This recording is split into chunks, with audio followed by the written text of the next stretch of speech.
siendo las 10 horas del día 8 de noviembre del año en curso. Nos encontramos en la sala de audiencias públicas para llevar a cabo la vinculación a proceso del señor Sebastián Serrat Santana como probable responsable del delito de homicidio culposo en agravio del ciudadano que en vida llevaba el nombre de Luis Javier Carrasco González, establecida en la causa penal 213-2014, para lo cual se procede a la individualización de las partes. MP, por favor. Sí. Por parte de la representación social, la licenciada Stephanie Jiménez Morales, con cédula profesional 8714-542, adscrita a la Delegación Estatal de la PGR en la ciudad de Tampico, Tamaulipas, y con domicilio en Emancipación número 40, en el barrio Cubitos de la ciudad de Tampico, Tamaulipas. ¿Quién lo acompaña? Licenciado Ezequiel Luis Martínez, con cédula profesional 1178751, adscrito a la Procuraduría General de la República, con sede en la ciudad de Tampico, Tamaulipas, señalando como domicilio en calle Independencia, sin número, Colonia Lomas de Galindo, de la ciudad de Tampico, Tamaulipas. De la misma forma, defensa. Por parte de la Defensoría, el licenciado José David Luna Caballero, con cédula profesional 123-40-50, con domicilio en la avenida Efraín R. Gómez, Interior 2, tercera sección, de la ciudad de Tampico, en el estado de Tamaulipas. ¿Quién lo acompaña, por favor? Licenciada Maricel Hernández Palomer, con cédula profesional 190355, ubicada su domicilio en calle Francisco Villa, sin número, Colonia Zapata, en la ciudad de Tampico, estado de Tamaulipas. Bien. MP, tiene el uso de la palabra para exponer lo que en derecho corresponda. Con su permiso, señoría, procederé a narrar los hechos que constituyen la acusación al imputado. Siendo aproximadamente las 18 horas del día 12 de julio de 2014, Sebastián Serrat Santana conducía un barco de pesca con matrícula MXH 433 por la bahía de Tampico y a exceso de velocidad. A bordo iban 3 personas: el señor Luis Javier González, la señora María de Jesús Parra y el señor Manuel Javier González.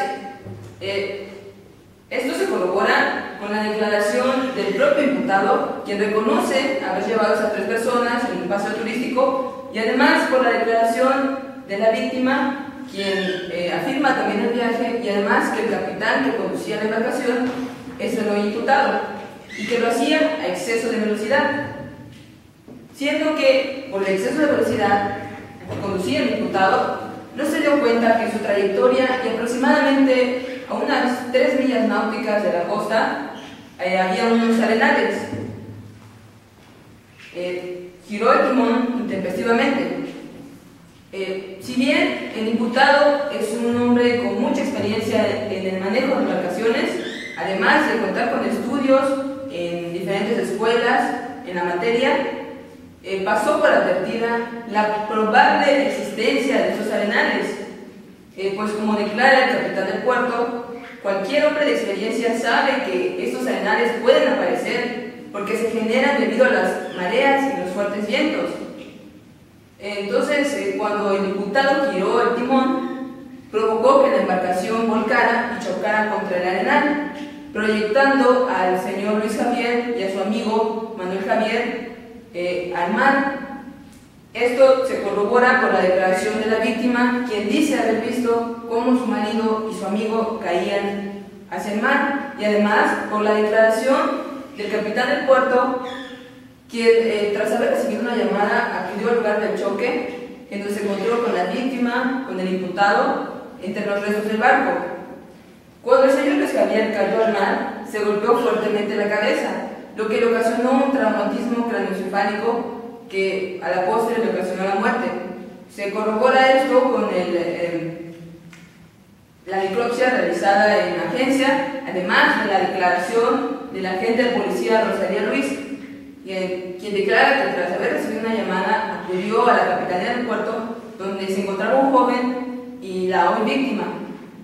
La víctima le dijo que su marido había muerto a causa del joven que se encontraba ahí en el lugar, quien es precisamente el hoy imputado. La declaración de la víctima, la declaración del imputado y la declaración del agente de policía, del capitán del puerto y el dictamen de necropsia constituyen las pruebas que la Fiscalía aportará en el momento procesal oportuno. Con los hechos y las pruebas narradas anteriormente, concluimos que no cabe la menor duda a que ha existido un delito, se ha cometido un delito y que el que lo cometió es el señor Sebastián Serrat Santana. Si bien no lo hizo de manera dolosa, pues no fue su intención que el señor Luis Javier y su amigo salieran habilitados hacia el mar, sí hubo culpa, pues no tuvo el deber de cuidado, como lo establece el artículo 9 del Código Penal Federal, el deber de cuidado que su profesión le exigía para salvaguardar la seguridad de sus pasajeros. Es por ello, señoría, que con fundamento en el artículo 9, el artículo 60 y el artículo 302 del Código Penal Federal se ha cometido un homicidio culposo. Pues como dije anteriormente, por las acciones del señor Sebastián Serrat Santana, se ha privado de la vida al señor Luis Javier. Con fundamento en el artículo 316 y 318 del Código Nacional de Procedimientos Penales, pido a usted, su señoría, que dicte el auto de vinculación al proceso para que el señor Sebastián siga un juicio por los delitos, por el delito que ha cometido. ¿Es cuanto? Su turno de defensa, por favor.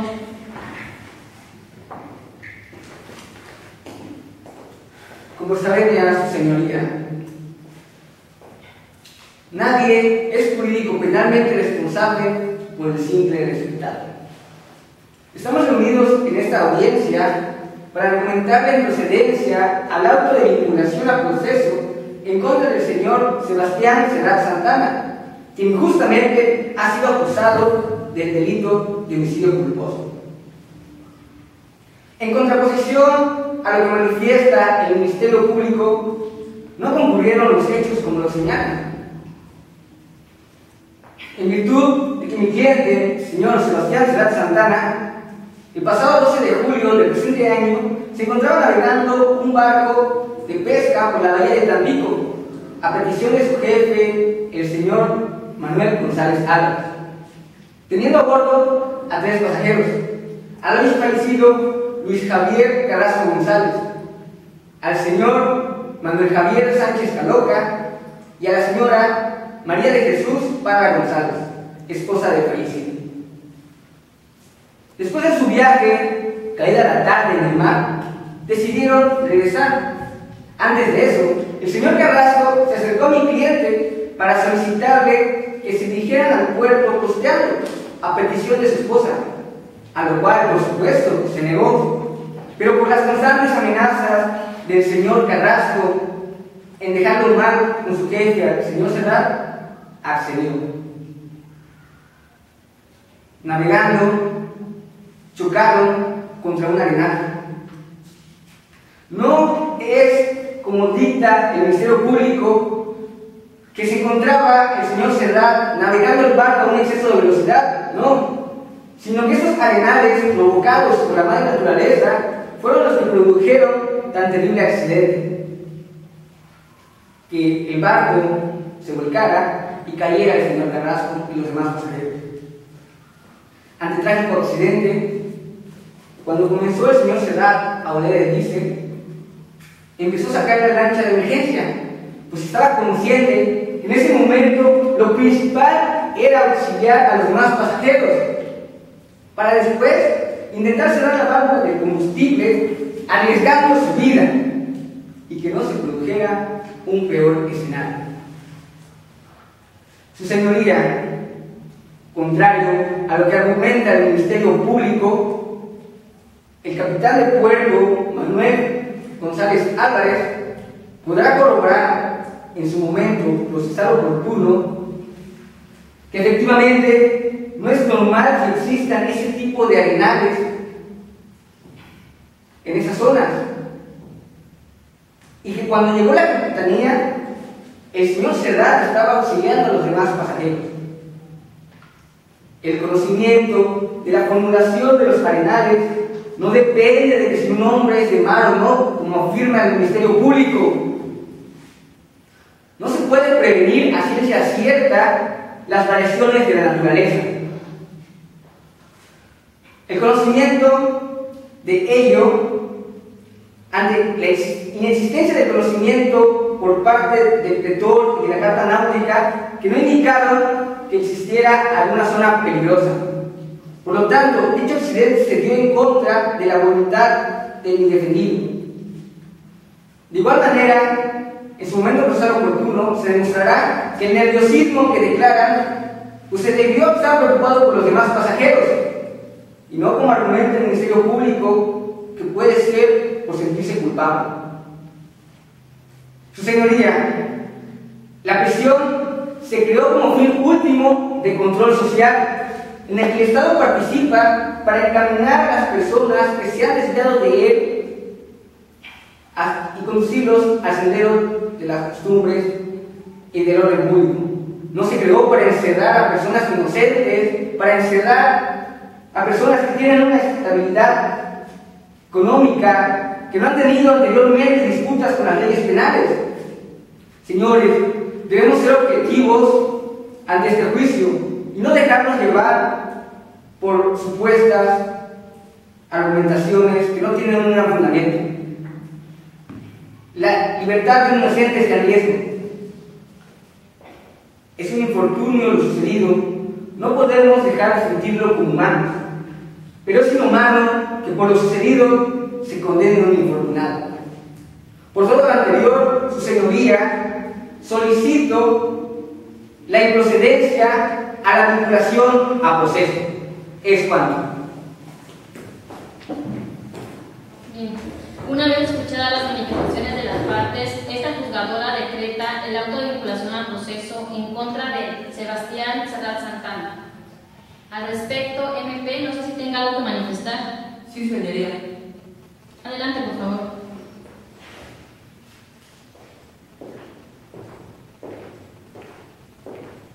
Una vez que este honorable juez ha escuchado las razones por las que esta Fiscalía solicita el auto de vinculación a proceso del hoy imputado Sebastián Serrat Santana, así como la respectiva oposición a la misma por parte de la defensa,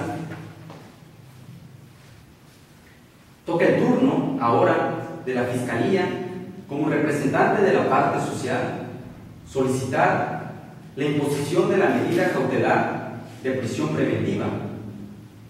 Como bien sabemos, según el artículo 153 del Código Nacional de Procedimientos Penales, establece que el objeto de la medida cautelar es que el imputado no se sustraiga de la acción penal, además de mantener la seguridad tanto de la víctima como de los ofendidos y de los testigos.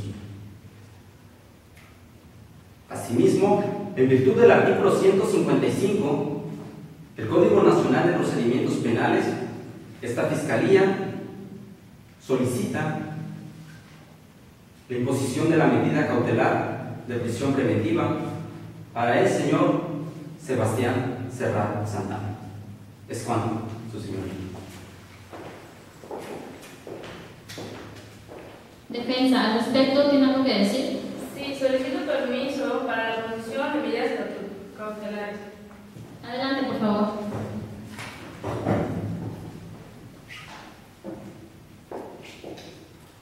Honorable Señoría, hoy, con el ofrecimiento de las pruebas, de las propuestas, que la oposición de medidas cautelares que el Ministerio Público, en el artículo que establece 155 de la fracción 14, esta defensa considera que es innecesaria e improcedente, que en su debido proceso se dará demostrado que Sebastián Santana es inocente de los hechos que le imputan en su contra. En virtud, esta defensa manifiesta en contra de las medidas cautelares que el Ministerio Público alega, con el ánimo de no evadir la acción de la justicia. Mi defendido no tiene la intención ni la necesidad de salir del Estado, ni mucho menos del país. Al igual, Sebastián Serrat Santana no cuenta con un medio de transporte por el barco Lupita. Este está totalmente destrozado por el hecho, y el único medio que puede salir de este país y de este estado es por el barco, para poder salir a alta mar. Respetables jueces, como una persona de buenas costumbres y con una buena ética profesional puede ser un riesgo para las personas. Él ha demostrado en todo momento preocupación por las personas que estaban en el barco. Sebastián ha demostrado que no consume ninguna bebida embriagante, ni tampoco ninguna toxina que le dañe a nuestra salud. Y como este tipo de persona, ¿cómo puede ser un riesgo para la sociedad? Honorable juez, les ruego que no separen de un niño de 8 años a su amigo y a su padre, que igual que no puedan separar a una mujer que es su amigo, su confidente y su esposo, ya que Sebastián Serrat Santana es el sustento de su familia y que no tiene ninguna persona que pueda apoyar económicamente a su esposa y a su hijo. Es cuanto, su señoría.